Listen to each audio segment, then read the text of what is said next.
He didn't just fight battles, he changed the very meaning of war.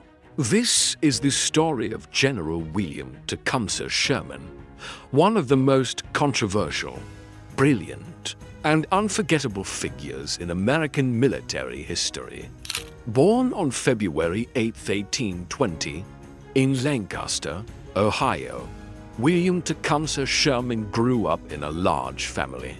After his father died, Sherman was raised by a family friend, Thomas Ewing, a U.S. senator who helped launch his career.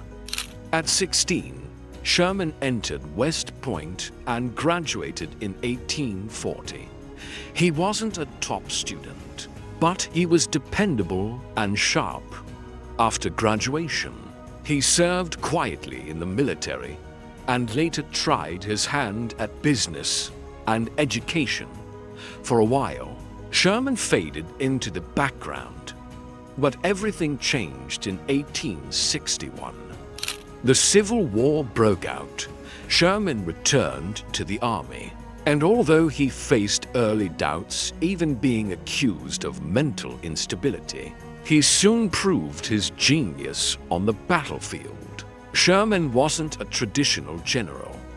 He believed war wasn't just about armies, it was about breaking the enemy's will to fight.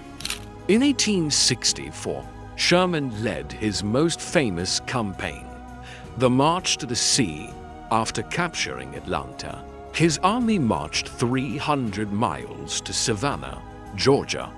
They destroyed railroads, burned crops, and dismantled anything that could support the Confederacy. He called it hard war. To many in the North, Sherman was a hero. He was seen as the man who delivered victory. But in the South, he was remembered as a destroyer, ruthless and unforgiving. Sherman didn't deny it. He once said, "War is cruelty. There is no use trying to reform it. The crueler it is, the sooner it will be over." After the war, Sherman served as commanding general of the U.S. Army, where he helped shape the post-war military and oversaw campaigns in the American West. He was urged to run for president, but famously refused. His words were blunt: "If nominated, I will not run. If elected, I will not serve." Sherman retired in 1884 and spent his later years writing his memoirs, traveling, and giving speeches. But time didn't soften his edges. He remained confident in his decisions, his strategies, and his beliefs.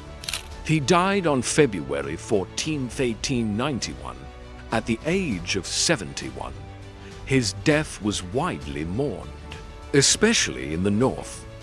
Former rival General Joseph E. Johnston even served as a pallbearer, refusing to wear a hat at the cold funeral. That small act of honor led Johnston to catch pneumonia, which later killed him. To a final note of respect from one warrior to another.